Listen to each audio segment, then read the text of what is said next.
അസ്സലാമു അലൈക്കും വറഹ്മത്തുള്ളാഹി വബറകാതുഹു. ബിസ്മില്ലാഹിർ റഹ്മാനിർ റഹീം. അൽഹംദുലില്ലാഹ് വസ്സലാത്തു വസ്സലാമു അലാ അഫ്ളലി റസൂലില്ലാഹ് അമ്മാ ബഅദു ഫഊസിക്കും വഇയ്യായ ബിത്തഖ്വല്ലാഹ്. മുതഅല്ലിമീങ്ങൾക്ക് വേണ്ടി രസകരമായ ഒരു കാര്യം ശ്രദ്ധയിൽപ്പെടുത്തുകയാണ്.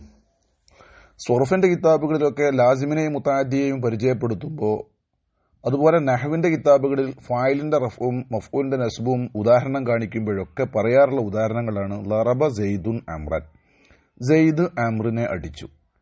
ഇതുപോലെയുള്ള ഉദാഹരണങ്ങളിൽ എവിടെയും സെയ്ദു തന്നെയാണ് അടിക്കുന്നവൻ, അടികൊള്ളുന്നവനോ പാവം അംറും. ഒരു ഉദാഹരണത്തിലും അംർ സെയ്ദിനെ ഇങ്ങോട്ടടിച്ച ഉദാഹരണം നഹ്വു സർഫിൽ സാധാരണ പറയാറേ ഇല്ല. നമ്മുടെ അവാമിലായാലും സഞ്ചാനായാലും തഖ്വീമുൽ ലിസാൻ ആയാലും തുഹഫ ഖത്ർനദയിലായാലും അടിക്കുന്നവൻ എപ്പോഴും സെയ്ദ്, കൊള്ളുന്നവൻ എപ്പോഴും പാവം അംർ. ഇതിന്റെ കാരണം എന്താണെന്ന് ചില ആളുകൾ രസകരമായി ചോദിച്ചപ്പോൾ അതിനു ചില മറുപടികൾ പറഞ്ഞത് ബഹുമാനപ്പെട്ട അല്ലാമ ഇബ്നു അല്ലാൻ റളിയല്ലാഹു തആലാനു ഇമാമുൻ നബവി റളിയല്ലാഹു തആലാനുവിന്റെ അദ്കാറിന്റെ ഷറഹ് 1-ാം വാള്യം 530-ാമത്തെ പേജിൽ ഇങ്ങനെ ഒരു ബെയ്ത്ത് കൊണ്ടുവരുന്നുണ്ട്. ഇന്നമാ കാന ളർബു സൈദിൽ ലിഅംരി ഫിസ്തു ഇലാഹിൻ നുഹാതി ഖൗലഹു വറസ്മാ ഇന്ന ദാവൂദ ഖാല യാ സൈദു അംറു അഖദൽ വാവ മിൻ ഉറൂഫി യാ ളുൽമാ. ഇന്നമാ കാന ലർബു സെയ്ദിൻ ലി അംറിൻ, എവിടെ നോക്കിയാലും സെയ്ദ് അംറിനെ അങ്ങോട്ടടിക്കുന്നതാണല്ലോ. ഫിസ്തുലാഹിൻ നുഹാത്തി ഖൗലം വറസ്മ, എവിടെ ഉദാഹരണങ്ങളിലും മിസാലുകളിലും നഹ്വിയാക്കളെ കിതാബുകളിലെല്ലാം കാണുന്നത് അങ്ങനെയാണല്ലോ. എന്താണ് ഇതിന്റെ കാരണം? ഇന്ന ദാവൂദ ഖാല യാ സൈദു അംറു അഖദൽ വാവ മിൻ ഉറൂഫി യാ ളുൽമാ. ഇന്ന ദാവൂദ ഖാല, ഒരിക്കൽ ദാവൂദ് വന്നിട്ട് സെയ്ദിനോട് പറഞ്ഞു. സെയ്ദ് വലിയൊരാളാണ്.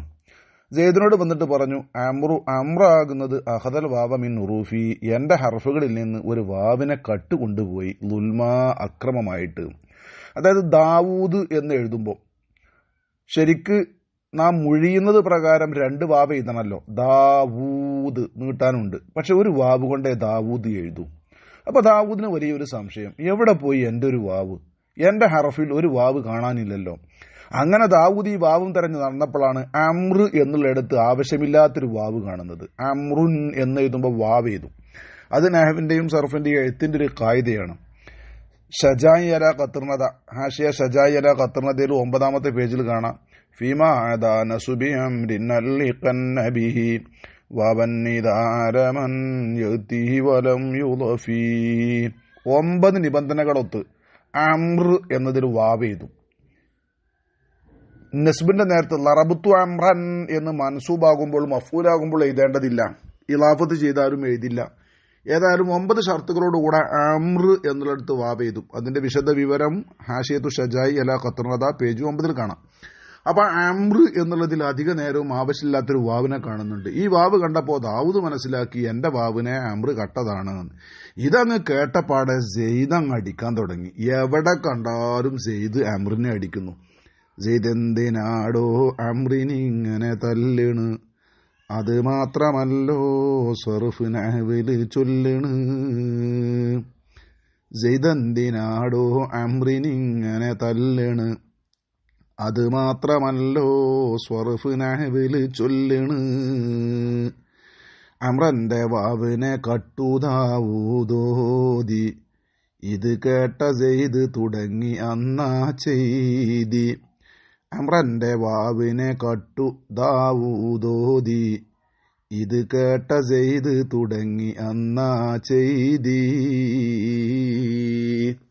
രസകരമായ ഓരോരോ കാരണങ്ങളെ സരളമായി നമ്മുടെ ഇമാമിയങ്ങൾ പോലും അവതരിപ്പിച്ച് നമുക്ക് ചിന്തിക്കാനും പഠിക്കാനും ചിരിക്കാനും തന്നതാണിതൊക്കെ. അള്ളാഹു നമ്മുടെ ഉലമാക്കൾക്ക് ഉസ്താദുമാർക്ക് എല്ലാവിധ ഖൈറും ബറക്കത്തും നൽകട്ടെ. മാൽ വസിയ്യത്തി ബിദ്ദുആഇ. അസ്സലാമു അലൈക്കും.